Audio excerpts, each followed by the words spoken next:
ဘဝမှာစိတ်ချမ်းသာဖို့ဆိုတာကိုပေါင်းတဲ့လူတွေပေါ်အများကြီးမူတည်ပါတယ်တခါတလေမှာကိုယ့်ရဲ့စိတ်ထွက်ပေါက်နဲ့အေးချမ်းမှုကိုကာကွယ်ဖို့အတွက်တချို့သောလူအမျိုးအစားတွေကိုရှောင်ဖယ်ဖို့လိုအပ်ပါတယ်ဒီဗီဒီယိုမှာတော့ကိုယ့်ဘဝထဲကနေဖယ်ထုတ်တဲ့လူငါမျိုးအကြောင်းပြောပြပါမယ်ပထမတစ်မျိုးကတော့အမြဲတမ်းညီးတွားနေတဲ့သူပါသူတို့ဟာပြဿနာတိုင်းမှာအဆိုးကြီးပဲမြင်တတ်ကြပါတယ်အရာရာကိုပြစ်တင်ဖို့အမြဲတမ်းစင်တစ်ဖြစ်နေတတ်တဲ့နေပူရင်လည်းညီးတယ်မိုးရွာရင်လည်းညီးတယ်တင်ကအဖြေရှာပေးဖို့စူးစမ်းရင်တော့သူတို့ကအဲ့ဒီအဖြေကိုလက်မခံပဲဆက်ညီးနေပါလိမ့်မယ်ဒီလိုလူတွေနဲ့အချိန်ကြာနေတဲ့အခါတင်းရဲ့စိတ်ဓာတ်ခွန်အားတွေပါလေးလံကုန်ခန်းလာပါလိမ့်မယ်ဒါကြောင့်သူတို့နဲ့အနေငယ်ခက်ကွက်ကွက်နေတာအကောင်းဆုံးပါဒုတိယတစ်မျိုးကတော့အတင်းပြင်းပြောတတ်သူပါသူတို့ဟာသူတစ်ပါးရဲ့အကြောင်းအရာတွေကိုပြောရတာနှစ်သက်ကြပါတယ်တင်းရှိမှာတခြားသူအကြောင်းမကောင်းပြောနေတယ်ဆိုရင်တေးကြပါတယ်ကိုယ်ရမှာလည်းတင်းအကြောင်းမကောင်းပြောပါလိမ့်မယ်ဒီလိုလူတွေဟာယုံကြည်စိတ်ချရမှုမရှိပါဘူးပေါ်တင်းဆက်ဆံရေးတွေကိုလည်းပြည့်စည်စေတတ်ပါတယ်သူတို့အတင်းလာပြောတဲ့အခါစိတ်ဝင်စားတယ်လို့နေပြလိုက်ပါအမပေးဘူးဆိုတာသိသွားရင်သူတို့ဘာသာထွက်သွားပါလိမ့်မယ်ကိုယ့်ရဲ့တန်ဖိုးရှိတဲ့အချိန်ကိုသူတို့နဲ့မဖြုံးသီးပါနဲ့တတိယတစ်မျိုးကတော့စွန့်ရင်စုပ်ယူသူတွေပါသူတို့နဲ့တွေ့ပြီးတိုင်းတင်းဟာအမြဲတမ်းပင်ပန်းနွမ်းနယ်သွားတတ်ပါတယ်သူတို့ဟာတင်းရဲ့အာယုံစူးစိုက်မှုနဲ့ဝီးဆိုင်မှုကိုအလွန်ကျင်တောင်းဆိုတတ်ကြပါတယ်သူတို့ပြဿနာတွေကိုအမြဲတမ်းပြောပြီးတင်းခံစားချက်ကိုနားမထောင်ပေးပါဘူးအမြဲတမ်းပြဿနာတွေဖန်တီးပြီးတင်းကိုဆွဲတွင်းတတ်ပါတယ်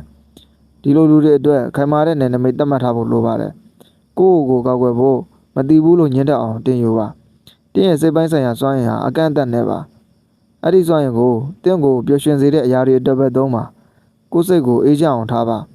စတုထတစ်မျိုးကတော့ချဲလက်တတ်သူပါသူတို့ကတင်းကိုသူတို့လိုချင်တဲ့အတန်းဖြစ်အောင်လှည့်စားတတ်ကြပါတယ်ပြည့်ရှိတယ်လို့ခံစားရအောင်လုပ်ပြီးတင်းစီကအကူကြီးတောင်းတတ်ပါတယ်စကားကိုလက်ပတ်ပြောပြီးအမလှုပ်ထားတာတင်မဲလို့ထင်အောင်ထမဖြစ်စေပါတယ်သူတို့ရဲ့အကျိုးအတွက်တင်းကိုအသုံးချဖို့ဝန်မလေးပါဘူးဒီလိုလူတွေရဲ့အပြုအမူကိုရိပ်မိပြီဆိုရင်ချက်ချင်းဖြတ်တော့ပါ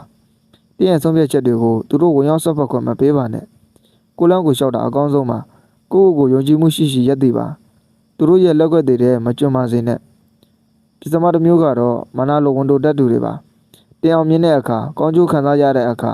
ရှေ့မှာပြောပြနေပေမဲ့ကိုယ်ရမှာမနာလိုဖြစ်နေတတ်ပါတယ်တင်းရဲ့အောင်မြင်မှုတွေကိုအသေးအဖွဲဖြစ်အောင်ပြောဆိုတတ်ပါတယ်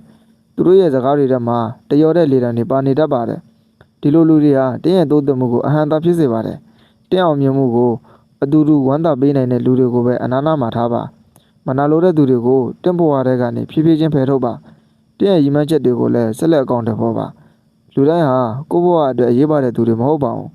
ကိုယ့်ရဲ့စိတ်ချမ်းသာမှုနဲ့အေးချမ်းမှုကအရေးကြီးဆုံးပါအစေးတော်ဖြစ်စေတဲ့လူတွေကိုရှောင်ပယ်တာဟာ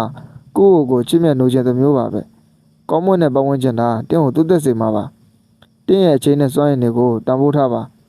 အေးချမ်းသာရတဲ့ဘဝလေးကိုတည်ဆောက်နိုင်ကြပါစေအဆုံးထိရှိရှိပေးတဲ့အားလုံးကိုကျေးဇူးတင်ပါတယ်